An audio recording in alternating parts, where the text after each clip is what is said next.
एक बार श्री तुकाराम जी महाराज रात में उनको नींद नहीं आ रही थी, तो बैठे बैठे क्या करें, सोच रहे थे क्या करें, तो बाहर घर के बाहर आंगन में खटिया पर लेटे हुए थे, तो 4 चोर चोरी करने जा रहे थे। उन चोरों को आता देखा, वो तो नहीं जानते थे कि ये चोर हैं, वो बोले भैया 4 लोग जा रहे हैं, कहीं पर तो बैठेंगे, कहीं तो रुकेंगे, कुछ तो बात करेंगे, तो थोड़ा तो मन लगेगा। तो 4 से 5 भले तुकाराम जी उनके संग चल दिए जबरदस्ती। तो बैठे बैठे करें क्या, कुछ कर लेंगे इनके संग, कुछ तो करेंगे, कहीं जाके कुछ भी करेंगे, हम उसमें थोड़ा सा मदद कर देंगे। चारों चोर चोरी करने के लिए एक सेठ के घर में घुस गए। उस सेठ के घर में चारों घुसे तो पीछे से श्री तुकाराम जी भी जैसे ही अंदर प्रवेश किए तो सामने देखा महाराज, उभय ठेवले हाथ कटीवर पुतला चैतन्याचा। सामने कटीवर पर हाथ रखे हुए श्री पंडरीनाथ महाराज का एक चित्र लगा था। उस चित्र को देखते ही श्री तुकाराम जी का रोम रोम प्रफुल्लित हो गया, तुरंत करताल निकाली, वहीं पर कीर्तन करने लग गए। अब जैसे ही कीर्तन हुआ चोर भागे, कहां भागे भाई, ये कौन, ये तो इसने तो हल्ला मचा दिया पूरे घर में। सेठ जी उठ करके आए, देखा तो महाराज श्री तुकाराम जी महाराज खड़े। उस कब से वर्षों से लगा था कि वे कभी उसके घर आके कीर्तन करें, लेकिन तुकाराम जी जाते ही नहीं थे। आज रात को 2:30-3 बजे कीर्तन करने। सेठ ने कहा तुकाराम जी कहीं अकेले नहीं जाते, कोई तो होगा साथ में। प्रणाम किया, बोले गुरुदेव आज आप आकर के यहाँ कीर्तन कर रहे हैं, अकेले पधारे? बोले नहीं नहीं, हमारे साथ 4 सत्संगी और आए हैं। बोले कहाँ हैं?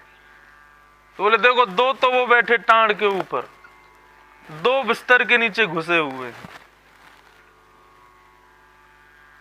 सेठ जी 5 गिलास जल लेके आए, 5 लिफाफे में दक्षिणा लेके आए, 5 माला लेकर के आए, सबको मालाएं पहनाई, दक्षिणा दी, जल पिलाया, सबकी चरण सेवा की। श्री तुकाराम जी महाराज जैसे ही उस भवन से निकले, वो चोर भी उनके साथ निकले, मन में बहुत ग्लानि करने लगे। आज तक हर घर में गए, जहां भी पकड़े गए तो पिटाई हुई, लेकिन आज जहां पकड़े गए हैं वहां पर ऐसा सुंदर सत्कार हुआ, ये तो तुकाराम जी की देन है। चरणों में प्रणाम किया, उसी दिन चोरी छोड़ दी। श्री तुकाराम जी महाराज के रात में जगने से 4 चोर चोरी छोड़ सकते हैं, तो हम यहाँ 10-5 लोग रात भर जग के कथा करें, इससे किसी एक का तो कल्याण होगा, किसी एक का जीवन तो। लेकिन वास्तव में सत्य बताएं, अपनी कोई प्रशंसा की बात है इसलिए नहीं कह रहा हूं, इस अकिंचन कथा के भाव से न जाने कितने लोगों के जीवन में बदलाव हुआ।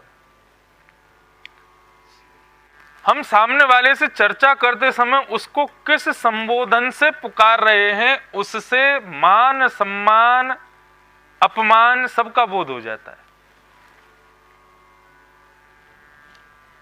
ए संत, यहां पे आ, ये सम्मान है कि अपमान है?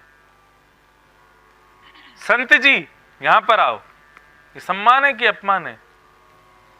परम पूजनीय प्रातः स्मरणीय हे संत भगवान, आप यहां पधारो, सम्मान है कि अपमान है? संबोधन से पता चल जाता है कि सम्मानजनक है कि अपमानजनक है, कितने भाव गम्य हो आप। हमसे हजारों लोग मिलने के लिए आते हैं और वो मिलकर के किस संबोधन से बात करते हैं, उससे पता चल जाता है कितना सत्संग करते होंगे।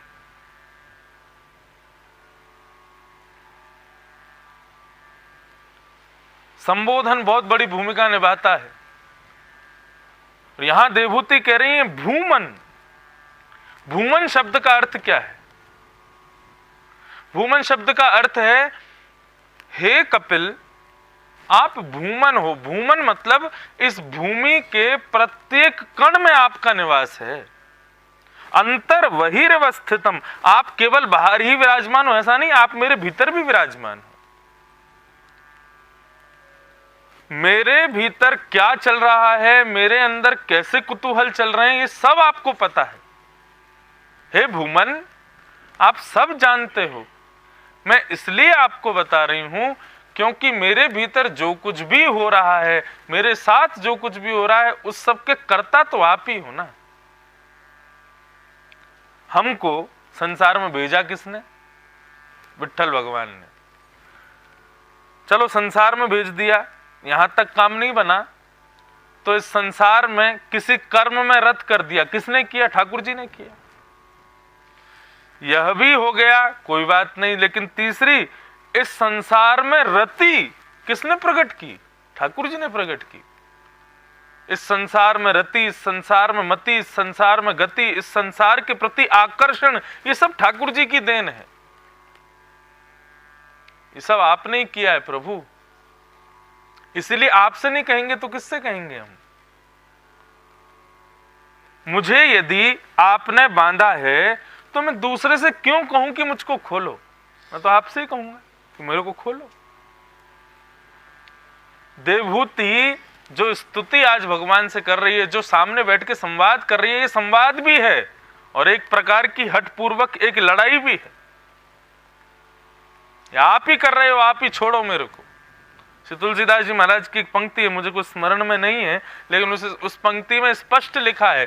तुलसीदास जी कहते हैं, तुलसीदास जी से किसी ने कहा कि उद्यम करके अपना कल्याण स्वयं करो ना, राम जी के भरोसे क्यों पड़े हो? तुलसीदास जी महाराज कहते हैं, उद्यम करके स्वयं कल्याण, राम राम राम ऐसा क्यों करें? हम अपना कल्याण स्वयं कैसे कर सकते हैं? हम तो उन्हीं के भरोसे पड़े हैं। क्यों? क्योंकि उन्होंने ही हमको संसार में बांधा है। खोलने की जिम्मेवारी भी उन्हीं की है, वही मुक्त करेंगे। आज देवभूति का पहला प्रश्न भगवान से कहती हैं, मैं अपनी असद इंद्रियों की इच्छा पूरी करते करते अच्छा देखो एक बात,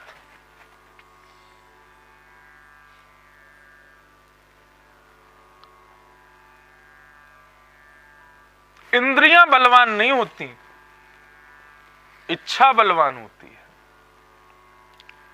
आंखों से एक दिन आएगा दिखना बंद हो जाएगा, लेकिन देखने की इच्छा खत्म नहीं होगी। कानों से एक दिन समय आएगा सुनना बंद हो जाएगा, लेकिन सुनने की इच्छा कभी खत्म नहीं होती। मुंह से ना खाने की स्थिति एक दिन आ जाएगी। फिर ये क्या बोलते हैं इसको, ये मठरी फाफड़ा खाफड़ा क्या बोलते हैं, वो सब ये कठोर वस्तु जो होती है, इनको खाने के लिए फिर वो पीछे वाले दांत के पास ले जाएंगे, वो चबाएगा उसको, वो आगे तो है ही नहीं। ऐसी स्थिति हो जाएगी, लेकिन खाने की इच्छा खत्म नहीं होगी।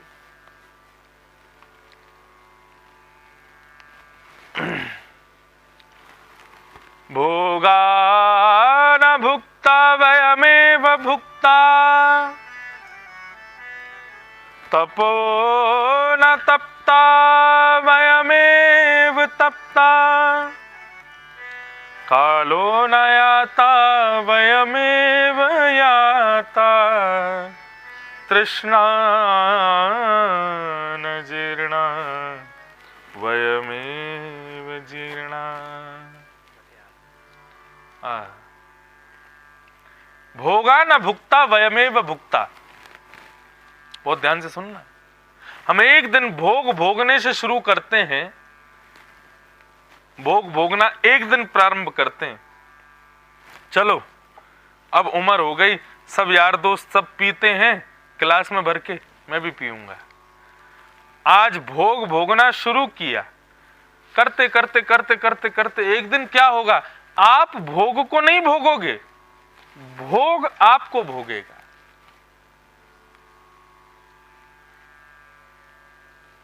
तीन इंच की सिगरेट पीने वाला सिगरेट को नहीं खत्म करता, सिगरेट उसको खत्म करती है। मद्यपान करने वाला मदिरा को, बोतल को खत्म नहीं करता, मद्य का प्रत्येक बूंद उसको खत्म करती है, उसके जीवन को बर्बाद करती है। तंबाकू का प्रत्येक कण आप नहीं खाते हो, प्रत्येक कण आपको खाता है, आपको नष्ट करता है। और हमारी सबसे बड़ी मूढ़ बुद्धि तो यह है कि हम जानते हैं कि इसकी वजह से हमारे परिवार के कितने लोग नष्ट हो गए, इसकी वजह से हमारे अपने चले गए, और हम उसी शत्रु को अपने मुख पर बिठाते हैं। संसार के आज कितने लोग व्यसनों में पड़ करके अपने जीवन को नष्ट कर देते हैं, लेकिन फिर भी हम उस व्यसन को छोड़ते नहीं, उसका त्याग नहीं करते। हमसे बड़ा कृपालु कौन होगा? कितनी बड़ी कृपा करते हैं हम उस व्यसन के ऊपर। तेने हमारे पड़ोसी ले लिए, तेने हमारे परिवार के इतने बड़े बड़े लोग ले लिए। अरे भैया तू तो अपनो ही है, ले मुंह में ले जा। उसको खाते हैं।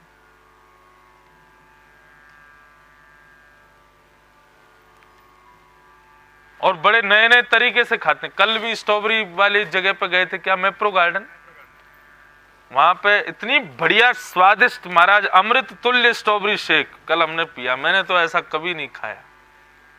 क्या भरपूर स्ट्रॉबेरी थी उसमें। अब ये महाबलेश्वर प्रसिद्धि स्ट्रॉबेरी के लिए, वो नहीं खाएंगे तो क्या खाएंगे?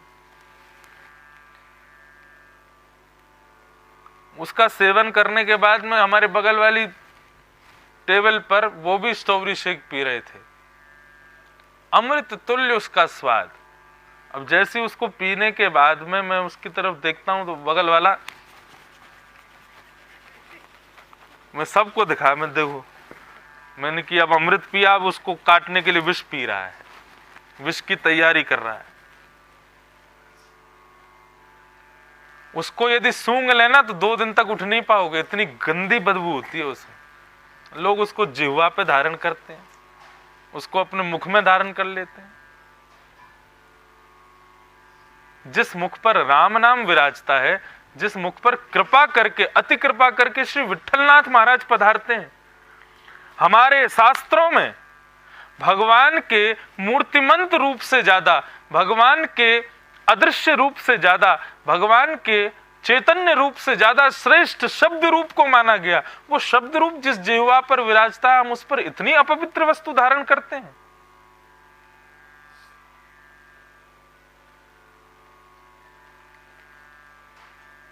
एक बार तंबाकू का सेवन करने का प्रायश्चित है करोड़ राम नाम लो, तब जाकर के एक बार के तंबाकू का सेवन का पाप नष्ट होता है। ये मैं नहीं कह रहा हूं, हमारे संत जन कहते हैं ऐसा। हम राम कहते हैं, हम विठ्ठल कहते हैं, हम कृष्ण कहते हैं, ये हमारी योग्यता नहीं है, ये उनकी कृपा है कि वो हमारी जीव पर आकर के बैठे हैं। हमारी जिम्मेवारी बनती है अपनी जिह्वा को पवित्र रखो। भोगाना भुक्ता वयमेव भुक्ता। हम भोग भोगने से शुरू करते हैं, लेकिन एक दिन वह भोग हमारा भोग लगाता है। तपो न तपता वयमेव तपता। मैं भजन करूंगा, भजन करूंगा, भजन करूंगा, मैं तप करूंगा, तप करूंगा, हम कहते तो हैं, एक दिन खुद ही तप जाते हैं। हमारे हिंदू वैदिक सनातन धर्म में जो अग्नि संस्कार मानवों का किया जाता, उसके अनेकों कारण बताए गए। एक कारण ये भी है, क्यों, क्या क्या क्या कारण है? बोले इसने जीवन भर तप तो किया नहीं, इसने जीवन भर भजन तो किया नहीं, इसलिए अंतिम समय में परिवार के लोग उसको चिता पर तपा देते हैं। बोले कि अब इसके जीवन भर के जितने तप थे सब हो जाएंगे। तप का मतलब क्या है? शरीर को दुर्गम अवस्था में रख करके भगवत भजन करना, यही तो तप है। उससे ज्यादा दुर्गम क्या होगा? आज तक डल्लब के गद्दे पे सोया था, मखमली चादर ओढ़ के रहा था, अब कहां सो रहा है? नुकीले कसैले लकड़ी पर लेटा है, बिना वस्त्रों के। और उसके ऊपर से महाराज फिर उसी के घर के नातेदार सब उसको अग्नि दे देते हैं। जीवन भर के जितने तप के उसने वादे किए थे, वो एक भी नहीं किया, आज सारे हो गए उसके। इसलिए हमारे यहां तपाते हैं मानव को। कई कारण है। पंच तत्व शरीर में है, तो पंच तत्व हमको लोन में मिलता है, और मृत्यु के बाद पंच तत्व वापस अपने अपने स्थान को जाते हैं। तो कहां से जाएंगे? तो अग्नि मार्ग से ही जाते हैं। तपो न तपता वयमेव तपता, कालो न याता वयमेव याता। हर वर्ष अपना जन्मदिन मनाते हैं हम लोग।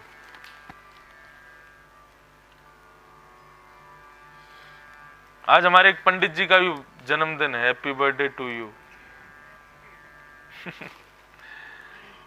ऐसा जन्मदिन सबको मिले जहां सुबह ब्रह्म मुहूर्त में कथा व्यास मंच पर बैठ कर के और कथा में बैठे सब श्रोता बधाई दे रहे हों,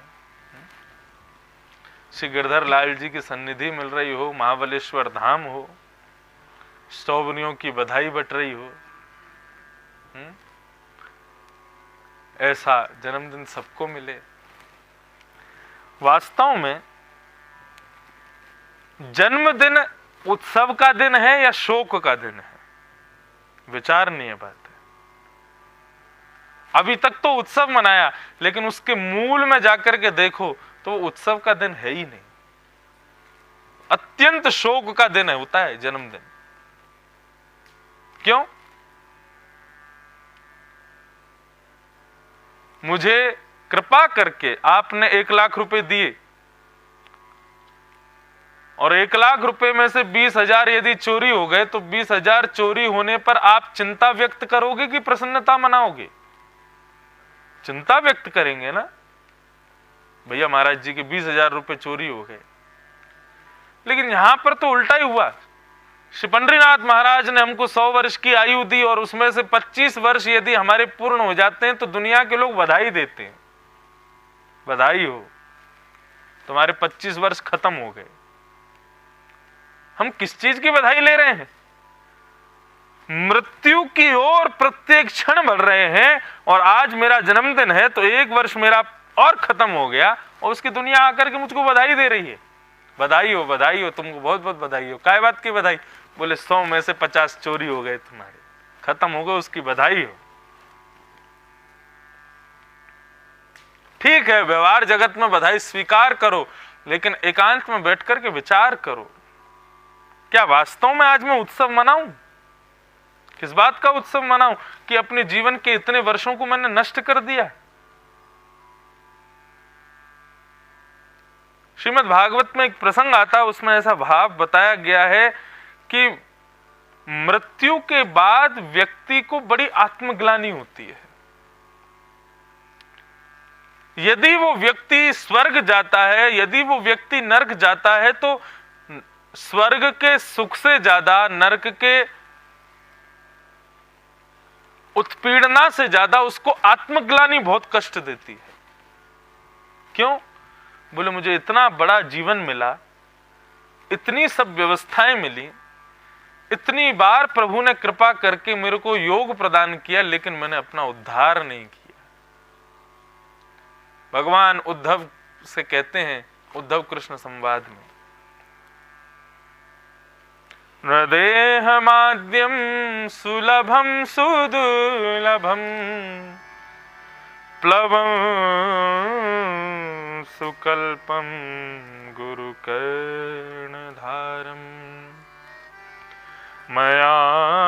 मयानुकूलेन भवस्वतेरितं पुमान् भवाब्धिं न तरेत् स आत्मः। उद्धव,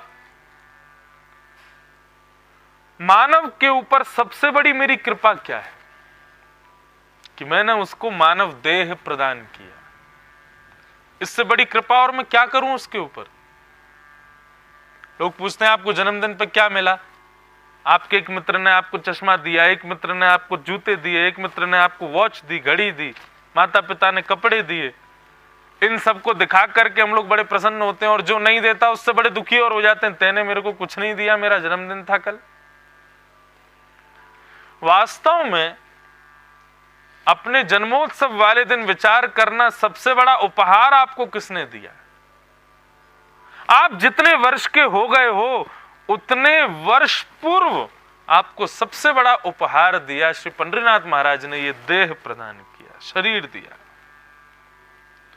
किसी मित्र ने चश्मा दिया तो वो चश्मा, वो गॉगल आप कहां पहनते यदि पंडरीनाथ महाराज ने नेत्र नहीं दिए होते?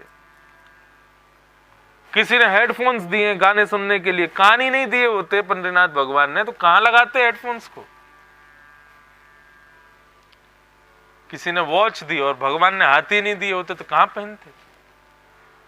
सबसे बड़ा उपहार तो ठाकुर जी ने हमको ये शरीर ही दिया है। भगवान उद्धव से कहते हैं मैंने सबसे बड़ी कृपा मानव पर की कि उसको मानव देह दिया। दूसरी कृपा मैंने उस पर क्या की? प्लवम सुकल्पम गुरुकर्ण धारम, इस शरीर को सद्मार्ग बताने के लिए मैंने श्रीमद् भागवत आदि जैसे ग्रंथ गुरु स्वरूप प्रदान किए। पहली कृपा मानव देह दिया, दूसरी कृपा उस मानव देह को सद्मार्ग दिखाने वाले ग्रंथ दिए, और तीसरी कृपा मयानुकूलेन नभस्व तेरितम, मैं अनुकूलताएं प्रकट करता रहता हूं ताकि वो अपने देह का कल्याण कर सके।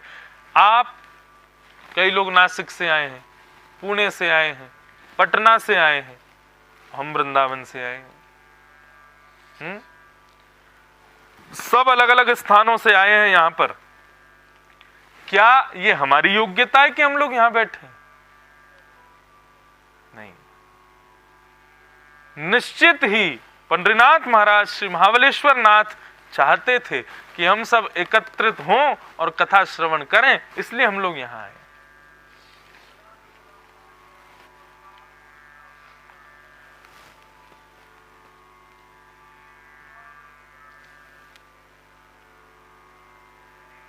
हम सब लोग एकत्रित हुए, इसमें पंडरीनाथ महाराज की बहुत बड़ी कृपा है हम आप सबके ऊपर।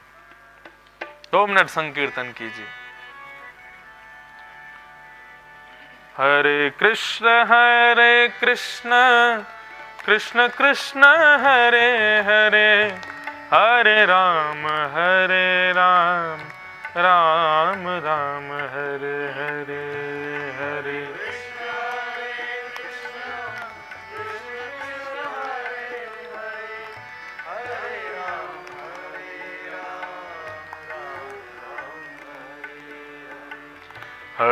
कृष्ण कृष्ण कृष्ण हरे हरे, हरे राम राम राम हरे हरे।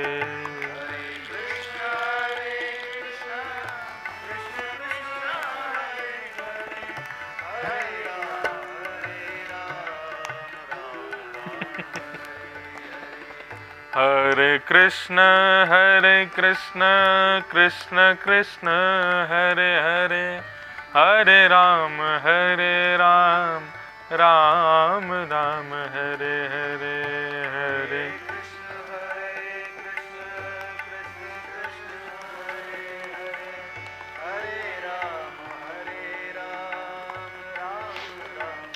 श्री पंढरपुर में पंडरीनाथ महाराज के समस्त भक्त वृंदों ने कितनी सुंदर कृपा की। जब उन्होंने महामंत्र को सुना, हरे कृष्ण कृष्ण कृष्ण हरे हरे, हरे राम राम राम हरे हरे, सबने मन में विचार किया इतना बड़ा मंत्र है और नाम वही 3 ही हैं, राम कृष्ण हरि। हरे कृष्ण कृष्ण कृष्ण हरे हरे, हरे राम राम राम हरे हरे। और इतना बड़ा पंडरीनाथ महाराज के समस्त भक्त वृंदों ने सोचा, बोले नाम तो 3 ही हैं, उन्हीं को ही गा दो। तो उन्होंने अलग ही कीर्तन बनाया, जय जय राम कृष्ण हरि, जय जय राम कृष्ण हरि,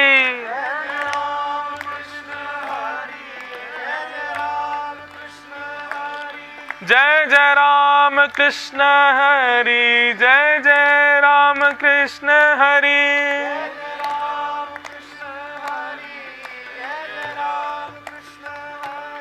जय जय राम कृष्ण हरि, जय जय राम कृष्ण हरि, जय जय राम,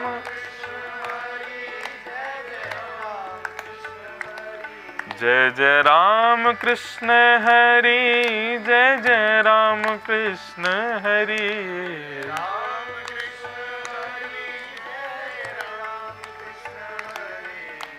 जय जय राम कृष्ण हरि, जय जय राम कृष्ण हरि,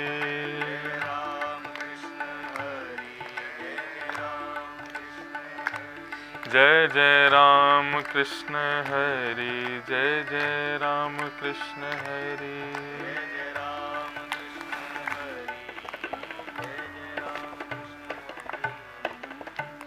तो कालो न याता वयमेव याता। कृपाएं गिनवाई थी उद्धव को। पहला, मैंने मानव शरीर दिया। दूसरा, मैंने गुरुजनों के रूप में सदग्रंथ प्रदान किए। और तीसरा, मैंने अनुकूलताएं प्रकट की। ये अनुकूलता है कि आप सब और मैं महाबलेश्वर में बैठे थे। हम अपने किसी उद्यम से नहीं बैठे, पंडरीनाथ महाराज की कृपा से बैठे। तीन कृपाएं करने के बाद भी भगवान कहते हैं भुवान पवाब्धिम नतरेत स आत्महा। यदि मानव इसके बाद भी कल्याण नहीं कर पावे अपना, तो ऐसे उस व्यक्ति ने अपनी आत्महत्या कर ली। आत्महत्या कहते किसको? आत्मा की हत्या तो कभी होती नहीं, आत्मा तो कभी मरती नहीं। स्वयं को मार देना, वह उसके लिए तो इतना बड़ा अपराध बताया गया है कि जो लोग स्वयं अपना वध कर लेते हैं, अपने आप को मार देते हैं, उनको 20,000 वर्ष के लिए प्रेत बनना पड़ता है। भगवान उनको दंड देते हैं। तुम स्वेच्छा से कैसे मर सकते हो? जब तुम्हारी मृत्यु मेरे हाथ में है, तो फिर तुम्हारी हिम्मत कैसे हुई उसको अपने समय आने से करके भी अपना कल्याण नहीं कर पाता? ऐसा व्यक्ति अपनी आत्मा की हत्या करता है। पुमान भवाब्धिम नतरेत स आत्महा, उसकी आत्महत्या।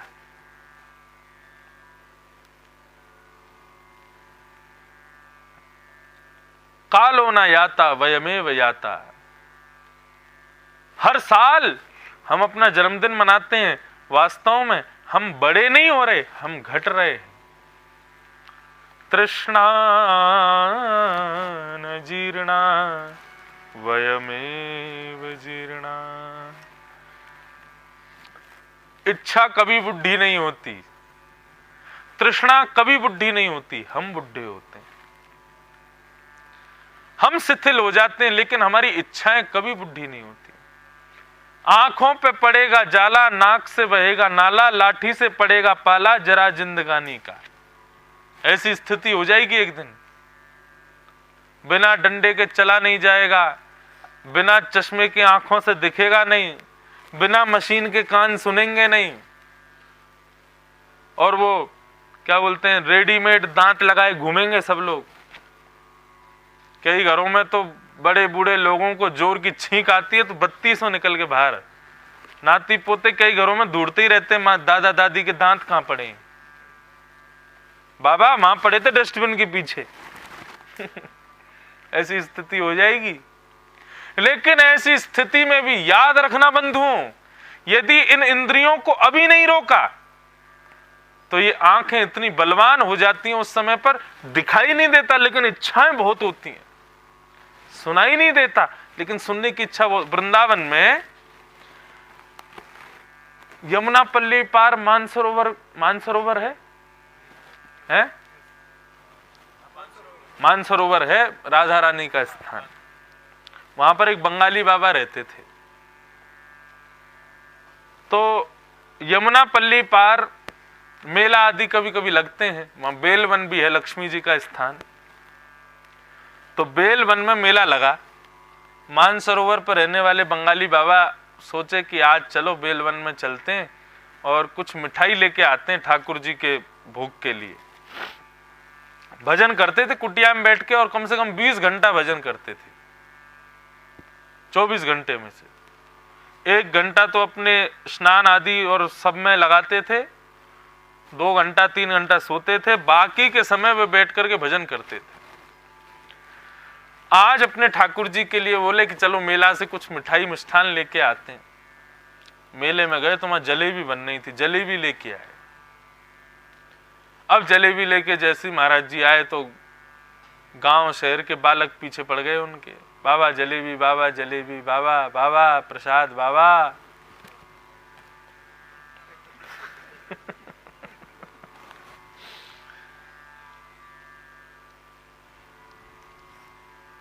संत जनों को देख करके कुछ हो चाहे नहीं हो, एक चीज की इच्छा जरूर होती है, प्रसाद। प्रसाद कुछ हो तो दे दो। मैंने कहा कुछ नहीं है यहाँ पे। बोले 500 का नोट रखा, यही दे दो, कुछ दे दो, बस प्रसाद चाहिए। बद्रीनाथ में कथा हो रही थी, तो कथा के बाद वहां हमारे एक पंडित जी गए थे, तो उन्होंने क्या किया, वो आरती के बाद में लोटा में जल होता है, गलती से उन्होंने वो जल लेके थोड़ा सा ऐसे जनता की ओर छिड़क दिया। अब तो महाराज भीड़ टूट पड़ी उन पे, हम पे डालो, हम पे डालो, हमारा मुंह नहीं गीला हुआ है अभी। और डालते डालते लोटा खत्म। मैं देख रहा था, अब लोगों ने महाराज पकड़ लिए, वो छोटा मंच बना था वहां पे, ज्यादा बड़ी कथा तो होती नहीं बद्रीनाथ में। लोगों ने पांव पकड़ लिए, धोती खींचने लगे, बोले हम पे जल डालो। बोले मैं लेके आता हूं, रुको। पीछे से लोटा भर के लाए और सब पे महाराज सब गीले कर दिए उन्होंने, गुस्से में आके। हमको कुछ मिले, वास्तव में संत के स्पर्श से कुछ प्राप्त हो वो इतना जरूरी नहीं है। संत की वाणी से कुछ ऐसी दिशा प्राप्त हो जाए कि जीवन परिवर्तित हो जाए। उसकी दिशा, उसकी शिक्षा जरूरी है। मैं तो कहता हूं प्रणाम भी दूर से ही करो। अब कह के हार गए, नहीं मानते लोग, तो फिर अब मैं किसी से कुछ कहता नहीं। लेकिन प्रणाम किसी संत को स्पर्श करके ही करना हो ये भी जरूरी नहीं है, दूर से ही करो। आपकी श्रद्धा है तो आपका हृदय नतमस्तक होकर के प्रणाम करेगा। तो बाबा जलेबी ले आए। अब जलेबी ला करके महाराज कुटिया के बाहर बालक खड़े थे, हमको जलेबी मिलेगी, आज तो भोग लगेगा ठाकुर जी को। बाबा ने भोग लगाया। भोग लगाने के बाद बाबा का नियम था कि वो कम से कम 1008 नाम जप करेंगे, उसके बाद फिर कुछ पाएंगे। तो जलेबी भोग रख करके और अपनी माला हाथ में लेकर के और भजन करने के लिए बैठे। तो अब तो महाराज भजन करते करते उनको यूं लगे कब जल्दी पूरी हो, मैं जलेबी खाऊं। और जल्दी जल्दी जल्दी जल्दी अपनी उंगलियां चलाने लगे। इतने में फिर माला छूट जाती। अब माला छूट जाए तो फिर ये कि सुबह दोबारा से शुरू करो। फिर बेचारे पीछे करते, फिर शुरू करते, फिर करते करते करते करते करते और जल्दी करते, जल्दी हो जाए, जल्दी जलेबी खाऊं, मुंह में पानी आ रहा है। फिर माला छूट जाती, फिर उठाते, फिर करते। 2-3 बार उन महात्मा के साथ ऐसा हुआ, उन्होंने थोड़ी देर के लिए स्तब्ध हो गए और स्वयं से पूछने लगे, जलेबी खाएगा? जलेबी खाएगा तू? भजन नहीं करेगा? भजन में प्रमाद हो रहा है। माला उतार करके दूसरी तरफ रखी और महाराज खुद को पीटना शुरू किया। जलेबी खाएगा? इसलिए महात्मा बना, इसलिए साधु बना, जलेबी खाने के लिए? आज तक भजन में विक्षेप नहीं हुआ, आज तू जलेबी के पीछे भजन को छोड़ रहा है।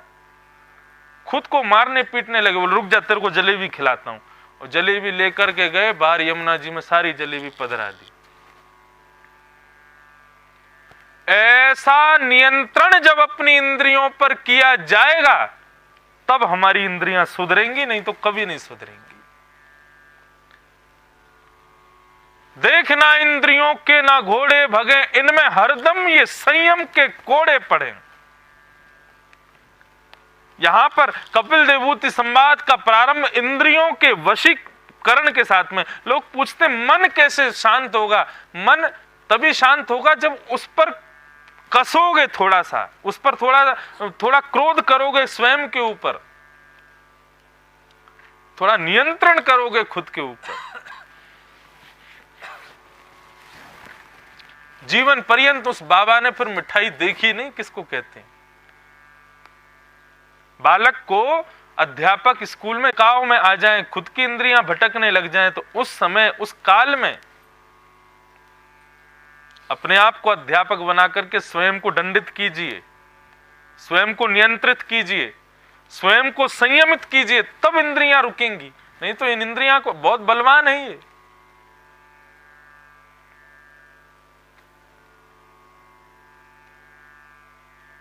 अभी तो युवावस्था है, कर सकते, तभी करेंगे जब वृद्धावस्था आएगी।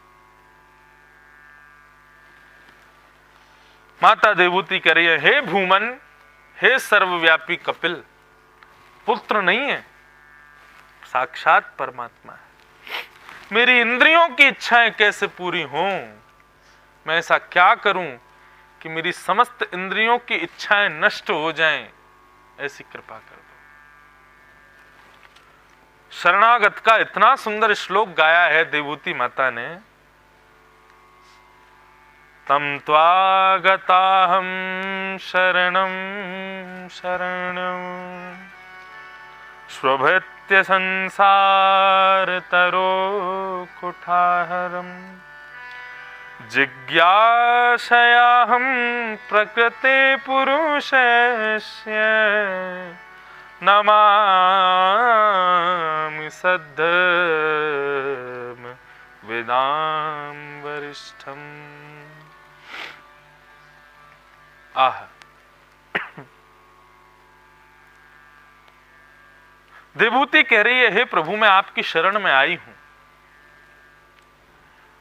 शुभित्य संसार तरो कुठाहरम कुठारम, मेरे इस संसार रूपी, मेरी इंद्रियों, बलवान रूपी इंद्रियों के वृक्ष को काटने के लिए हे प्रभु आप कुल्हाड़ी के समान हो। कुठारम, संसार को बड़े बड़े संबोधन किए गए हैं। कहीं पर इसको सागर कहा गया, कहीं पर इसको वन कहा गया, कहीं पर जंगल कहा गया, और आज यहां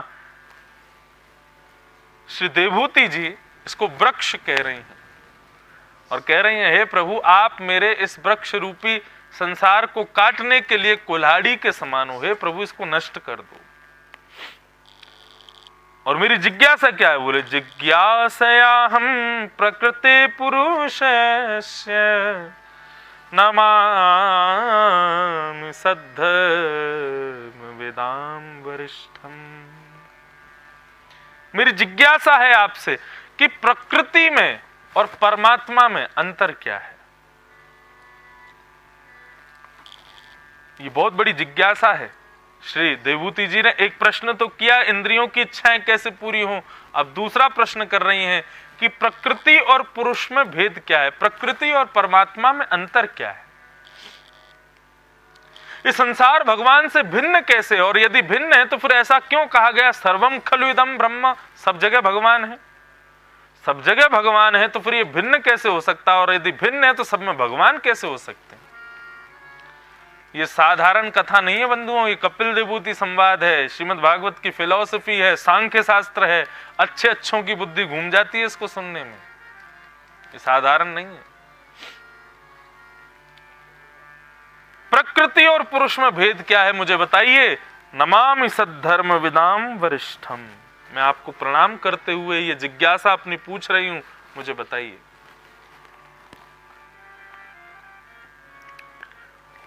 आपको क्या समझ आ रहा है, देवहूति क्या चाहती है? देवहूति यहां पर भगवान से कितने भी प्रश्न करे, लेकिन सब प्रश्नों के मध्य में एक ही मूल है कि मुझे अभय चाहिए। मैं बहुत भयभीत हूं, अपनी इंद्रियों की इच्छा पूर्ण करने से भयभीत हूं, संसार में रहने से भयभीत हूं, यहां पर अपने सब प्रकार के कर्मों को करने से भयभीत हूं। इस भय से मुझे अभय प्रदान कीजिए प्रभु। अभय पूछ रही हैं। आप स्वयं से पूछिए, क्या आप लोग निर्भीक हो? कोई भी ऐसी वस्तु है जिससे आपको कभी कोई भय ना लगता हो? इस संसार में कोई भी वस्तु, कोई भी व्यक्ति निर्भीक नहीं है, सब भयभीत हैं। और एक तो ऐसी वस्तु है उससे सब डरते हैं, क्या? मृत्यु। मृत्यु से कौन नहीं डरता? नाखून काटने बैठते हैं, अगर नेल कटर यदि जरा सी हमारी स्किन को टच कर ले, जरा सा कट जाए तो पूरे दिन महाराज हाथ घुमाते फिरते हैं। क्यों? एक छोटे से अंग पर लगने से हमको इतना कष्ट होता है, हम शरीर से इतना प्रेम करते हैं, हम भयभीत रहते हैं इस शरीर को कभी कोई कष्ट ना हो जाए। स्विमिंग पूल में कूद तो जाते हैं स्नान करने के लिए, लेकिन डर लगा रहता है कि भय हो। जब तक भय की निवृत्ति नहीं होगी तब तक ज्ञान नहीं प्राप्त होगा। भय निवृत्ति ही ज्ञान का मार्ग प्रशस्त करता है।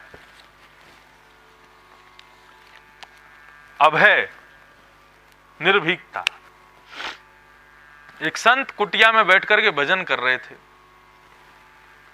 उनकी गोद में एक चुईया आकर के गिर गई।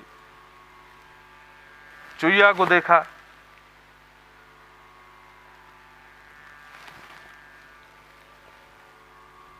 क्या हुआ, इतनी भयभीत क्यों हो? चुईया ने हाथ जोड़ के कहा कि मुझको बहुत ज्यादा डर लगता है। बोले किससे डर लगता है?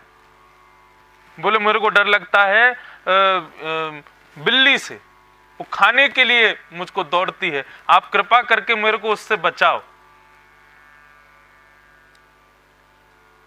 संत ने उसको देखा, बोलेगा रुको, तुमको अभी हम निर्भीक करते हैं। मार जारो भव, तुम बिल्ली हो जाओ। अब तुम भी बिल्ली हो जाओगे तो तुमको बिल्ली से डर लगेगा ही नहीं। तो चुईया बिल्ली बन गई। संत अपने भजन में लग गए। अब महाराज वो निर्भीक होकर के घूमने लगी। 1-2 दिन बाद वो फिर से आकर के गोद में बैठ गई। संत ने कहा क्या हो गया, आप क्यों डर रही हो? अब तुमको किससे डर लगता है? बोले गली के कुत्ते हैं, इनसे मुझको डर लगता है। बोले कुकरो भव, तुम भी कुत्ता हो जाओ, उससे डर नहीं लगेगा। बिल्ली कुत्ता बन गई। अब वो महाराज विचरण करने लगी। विचरण करते करते करते 10-5 महीने बाद फिर आकर के उनके पास आकर के बैठ गया। अब कुत्ते के रूप में आके बैठा। संत ने कहा अब क्या हो गया, आप क्यों भयभीत हो? बोले मेरे को भेड़िया से डर लगता है, वो खाने के लिए दौड़ता है। बोले ब्रको भव, तुम भी भेड़िया बन जाओ, भेड़िया बन के विचरण करो, निर्भीक रहो, अभयदान देता हूं। सब जगह घूम घाम के लौट करके आई। अब तो महाराज भेड़िया बन करके भी डरने लगा। संत ने कहा अब क्यों डर रहे हो? बोले मुझे शेर से डर लगता है, वो मेरे को मारने के लिए दौड़ता है। बोले सिंहो भव, तुम शेर बन जा।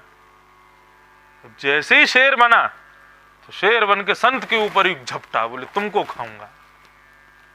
संत बोला अच्छा, मैं इतनी देर से तेरे को अभय करता गया, चुईया से शेर बना दिया, आज मेरे को ही खाने आ रही है। ले पुनर्मूषिको भव, फिर से चुईया बन जा, फिर से चुईया। यही स्थिति हमारी है। हमको यदि भगवान पूर्ण रूपेण अभय प्रदान कर दें तो हम भगवान को ही नहीं छोड़ेंगे। ये भय जीवन में बना हुआ है, ये भयभीत हम लोग रहते हैं, इसलिए भय बना रहना उचित भगवान समझते हैं। क्यों? इस भय के कारण कम से कम हम भगवान का भजन तो करेंगे। हम यदि पूर्ण रूपेण निर्भीक हो जाएं, अभय हो जाएं, पांडुरंग का भजन छोड़ देंगे।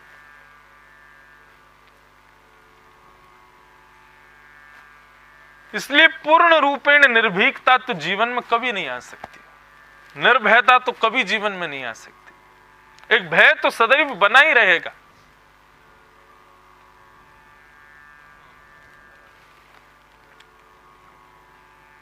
लेकिन यहां पर श्री देवभूति जी अभय मांग रही हैं ठाकुर जी से। भगवान मुस्कुराए और देवभूति के प्रश्नों का उत्तर देते हैं। योग आध्यात्मिक पुंसां मतो निःश्रेयसाय मे अत्यंतो परतीर्यत्र सुखस्य च दुखस्य च। मां, आध्यात्मिक योग, आध्यात्मिक योग का मतलब क्या है? बंधु, एक बार एक प्रश्न मेरे से किसी ने किया, भक्ति में और आध्यात्म में अंतर क्या है? भक्ति किसे कहते हैं और आध्यात्म किसे कहते हैं? दोनों ही अलग पहलू हैं। पहले जीवन में आध्यात्म आता है, फिर भक्ति आती है।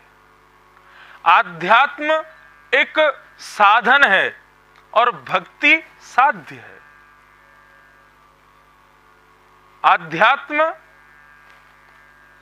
हवाई जहाज है और भक्ति डेस्टिनेशन है, जहां हमको जाना है।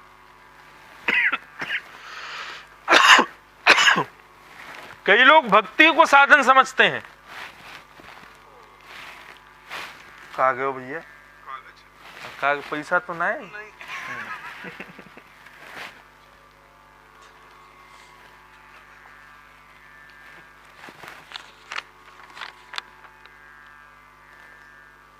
श्री राधे राधे स्तुति।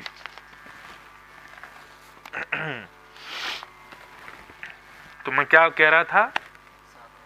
हाँ, तो भक्ति को कई लोग साधन समझते हैं। भक्ति साधन नहीं है, भक्ति स्वयं साध्य है।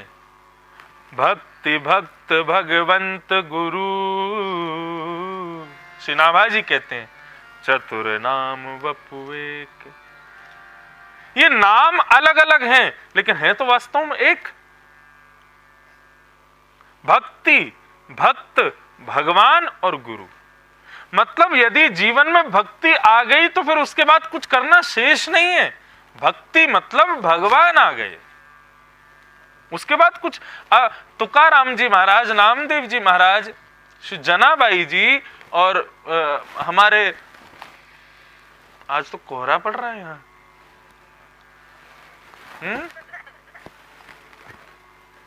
आज कुछ ज्यादा ही सर्दी है ना, है क्लाउडी हो रहा है आज, बरसे नहीं। धूप ताप सर्दी सब सहन कर लेंगे, किंचन वाले बारिश में कहां भागेंगे। हमारे क्या पता देवताओं की इच्छा हो जाए कि कथा सुना रहे हैं इंद्रेश जी, चलो कुछ दक्षिणा अर्पित कर दें।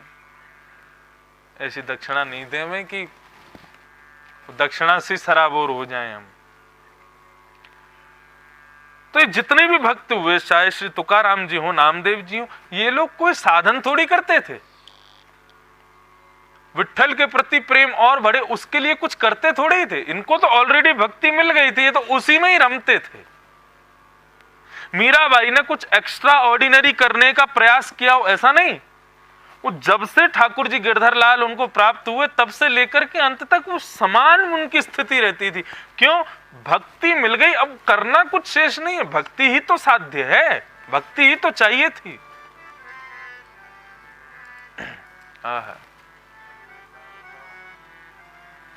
मीराबाई का आज स्मरण आया है। मीराबाई गाती हैं, गिरधर जन्म जन्म का साथी, गिरधर गिरधर जन्म जन्म का साथी, गिरधर हो याए नाय बिसरूं दिन राती, हो याए हो याए नाय बिसरूं दिन राती,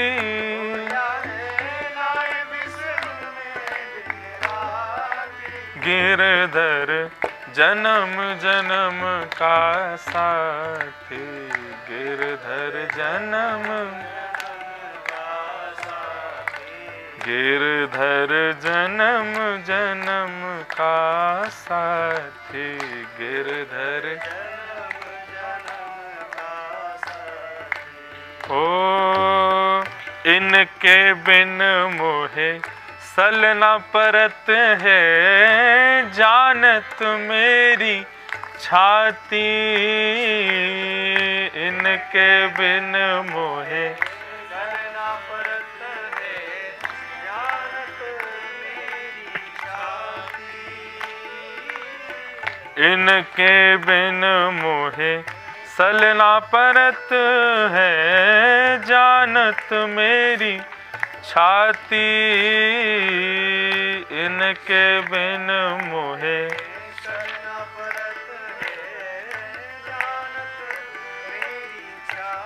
ठाकुर जी के बिना चैन नहीं पड़ता। भगवान की मंगलमय स्वरूप को देखे बिना, ठाकुर जी की कथा सुने बिना चैन नहीं पड़ता। श्री मीराबाई को वो कहते हैं यदि एक क्षण के लिए भी मुझसे दूर हो जाते हैं तो ऐसा लगता है त्रुटिर युगा यते त्वाम पश्यताम। गोपियां कहती हैं, हे कन्हैया, हे श्याम सुंदर, जब तुम हमारे सामने से जाते हो और उस समय यदि तुम्हारे स्वरूप को देखते देखते हमारी पलक झपक जाती है ना, तो वो एक क्षण से कम के लिए झपकी हुई पलक भी 3 युग के समान लगती है। त्रुटिर युगा यते त्वाम पश्यताम। मीराबाई कह रही हैं, जानत मेरी छाती, मुझे पता है कि मुझे कितना बुरा लगता है जब आप एक क्षण के लिए भी दूर होते हो। ऊंचे चढ़ चढ़ पंथ निहारूं,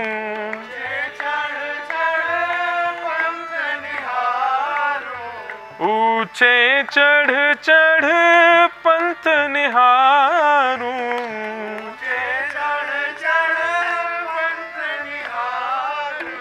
रोए रोए अखियां प्यासी गिरधर जन्म जन्म का साथी, गिरधर जन्म, गिरधर जन्म जन्म का साथी, गिरधर हो आए नाय बिसरूं दिन राती,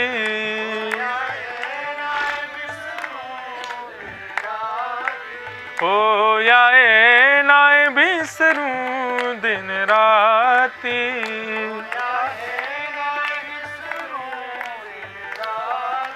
गिरधर जन्म जन्म का साथी, गिरधर जन्म, हो गिरधर जन्म जन्म का साथी, गिरधर। ये पंक्ति बहुत अच्छी है। यह संसार सकल जग झूठो झूठो फुलरा न्याता, यह संसार सकल जग झूठा झूठा कुलरा, यह संसार सकल जग झूठा झूठा कुलरा न्याता, यह संसार सकल जग झूठा झूठा कुलरा, सब झूठे हैं।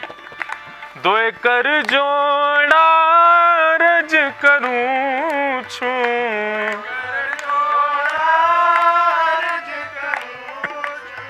दो कर जोड़ा रज करूं छू,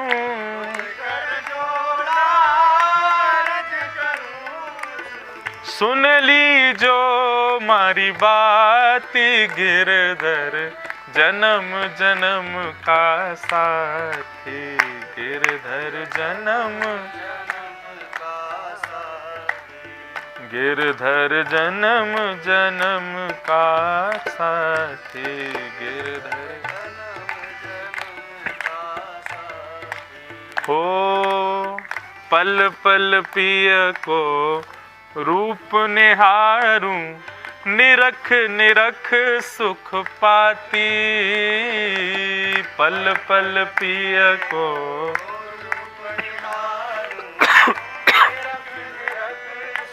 ऐसे ही देखत रहूं मैं जन्म सफल कर मानूं। हे श्याम सुंदर, आपको देखते देखते जीवन निकल जाए, बस मेरा जन्म सफल हो जाएगा। वास्तव में हम अपनी स्थिति बताएं आपको, हमको कोई पंडरीनाथ भगवान के मंदिर में ले जाए और श्री पंडरीनाथ महाराज के मंदिर में उनके सामने कोई खम्भ आदि में हमको जाके कोई चिन्ह दे, केवल इतना छोड़ दे, आंखों से दिखते रहें, यदि इतना मात्र भी हो जाए ना तो पूरा जीवन निकाल देंगे उनको देखते देखते। श्री राधा रमन जी के मंदिर में कभी कभी बंगले बनते हैं ना, या फिर राधा रमन जी जो चरण चौकी पे विराजमान होते हैं, मैं कभी कभी राधा रमन जी को दर्शन करने जाता, उनको देख ही नहीं पाता। वो जिस सिंहासन पे बैठते हैं मैं उस सिंहासन को ही देखता रहता हूँ। क्यों? मैं कितना सौभाग्यशाली है, जीवन पूरा निकल जाएगा, राधा रमन जी इस पर बैठे रहेंगे। हे ठाकुर, कभी कृपा कर देना, हम भी कोई ऐसे आसन आदि कुछ बन जाएं, कम से कम आपके पास तो रहेंगे, आपके सदैव साथ तो रहेंगे। हमसे ज्यादा सौभाग्यशाली तो वो वंशी है जिसको ठाकुर जी अपने अधर पर धारण करते हैं, वो माला है जिसको गले में पहनते हैं, वो पाजेब है जिसको चरणों में पहनते हैं, वो वस्त्र है जिनको धारण करते हैं। पल पल पिय को रूप निहारूं, निरख निरख सुख पाती, पल पल पिय को।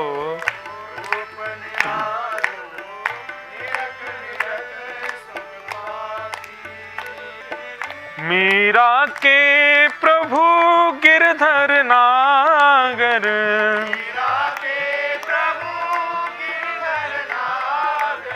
मीरा के प्रभु नटवर नागर,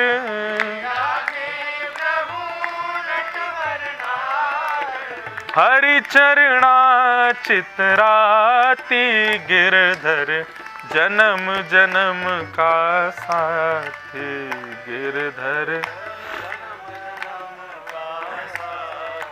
गिरधर जन्म जन्म का साथी गिरधर, जन्म जन्म का साथी, जन्म जन्म का साथी, ओ जन्म जन्म का साथी।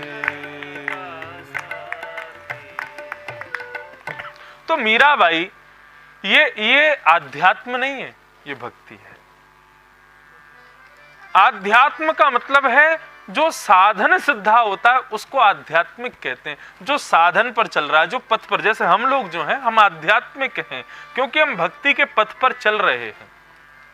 अभी हमें भक्ति की प्राप्ति हुई नहीं, भक्ति जिस दिन प्राप्त हो जाएगी उस दिन फिर कुछ करना शेष नहीं रह जाएगा। मेरा सुमिरन हरि करे मैं पावा विश्राम, फिर तो आराम करना, वो ठाकुर जी आपका स्मरण करेंगे। भक्ति और आध्यात्म में अंतर है। भगवान कह रहे हैं मैया ये आध्यात्मिक योग की कमी की वजह से आपकी इंद्रियां आपको दूषित लग रही हैं। वास्तव में तो इंद्रियां दूषित नहीं है, इन इंद्रियों को अपने वश में करके बैठा हुआ मन दूषित है। इंद्रियां तो नौकर हैं आपकी, जो आज्ञा करोगी वो करेंगी। लेकिन यहां मालिक आलसी हो जाता है तो नौकर जो है अपनी मनमर्जी करते हैं। हमारा मन रूपी मालिक आलसी हो गया, इसलिए हमारी इंद्रियां अपनी स्वेच्छा से जो कुछ होता है हमसे करवाती रहती हैं। लेकिन भैया सुधारने की अवस्था है, सुधारने की आवश्यकता है। किसको? अपने मन को। और ये मन कैसे सुधरेगा? तब भगवान यहां पर ज्ञान और वैराग्य की चर्चा करते हैं। भगवान कहते हैं ज्ञान वैराग्य युक्तेन भक्ति युक्तेन चात्मना परिपश्यत् युदासीनं प्रकृतिं च हतौजसम्। मैया व्यक्ति ज्ञान वैराग्य युक्त हो जाए तो ज्ञान युक्त होते ही फिर क्या होता है? बोले परिपश्येत उदासीनम। एक उदासीन, ये उदासीन शब्द आपने सुना होगा, संत महात्माओं के लिए हम लोग प्रयोग करते हैं। कौन है? बोले उदासीन है। उदासीन अखाड़ा भी है। उदासीन का अर्थ क्या होता है? जो उदास रहे वो उदासीन नहीं। उदासीन का तात्पर्य क्या है? उदासीन का तात्पर्य है जो माया में और प्रभु में भेद जान चुके हैं, जो पूर्ण रूपेण प्रकृति में भगवत दर्शन कर चुके हैं, उनको उदासीन कहते हैं। जो सर्वम खलु इदम ब्रह्मा, ये स्थिति जिनकी हो गई उनको उदासीन कहते हैं। जित देखो उतित श्याम उनको दिखते हैं, उनको उदासीन कहते हैं। भगवान कह रहे हैं मैया यदि आप ज्ञान का आश्रय लोगी तो ज्ञान और वैराग्य युक्त होने पर आप उदासीन हो जाओगी और प्रकृति का बल फिर आपको बलवान नहीं लगेगा। फिर जिस प्रकार आज स्ट्रॉबेरी आपको बहुत बलवान, स्ट्रॉबेरी बलवान है, क्यों? हमारी जीव को अपने वश में करके रखती है। बड़ा पाव बहुत बलवान है, उसको खाने के लिए हमारी जीव लालायित रहती है। ये महाबलेश्वर बहुत बलवान है, इसको देखने के लिए हमारे नेत्र लालायित रहते हैं। सौल बहुत बलवान है, इसको ओढ़ने के लिए हमारा शरीर लालायित रहता है। परफ्यूम बहुत बलवान है, क्यों? उसको लगाने के लिए हमारा अंग तड़पता है। ये जितने भी वस्तु जो अपनी ओर आकर्षित करती हैं हमको, ये सब बलवान हैं। लेकिन जब ज्ञान हो जाता है तो ये सारी वस्तु निर्बल जैसी दिखाई देती हैं। इन वस्तुओं के प्रति कोई आसक्ति सी दिखती नहीं है। इन वस्तुओं के प्रति फिर किसी भी प्रकार की कोई आसक्ति, कोई इनके प्रति कोई प्रेम भाव फिर उत्पन्न नहीं रहता। उदासीन जो वास्तव में हो जाते हैं, उनकी फिर इच्छा नहीं होती कि हम स्ट्रॉबेरी खाएं, हमको बड़ा पाव मिले, हमको ये मिले, हम लोग उदासीन नहीं है। अभी हम जानते ही नहीं पर ब्रह्म क्या है। हमको आज भी संसार के भौतिकवाद में बल ज्यादा दिखता है। यदि हमने बड़ा पाव नहीं खाया तो जीवन का बहुत बड़ा उद्देश्य हमारा नष्ट हो जाएगा। तो कल रात कोई खा के बैठे हैं।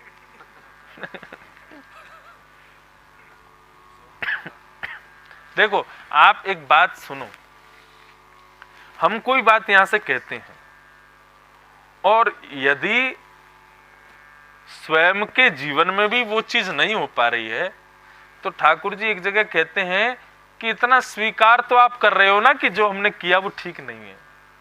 वो स्वीकार करने मात्र से एक ना एक दिन वो निवृत्ति को जरूर ले जाएगा, एक ना एक दिन निवृत्ति जरूर करा देगा।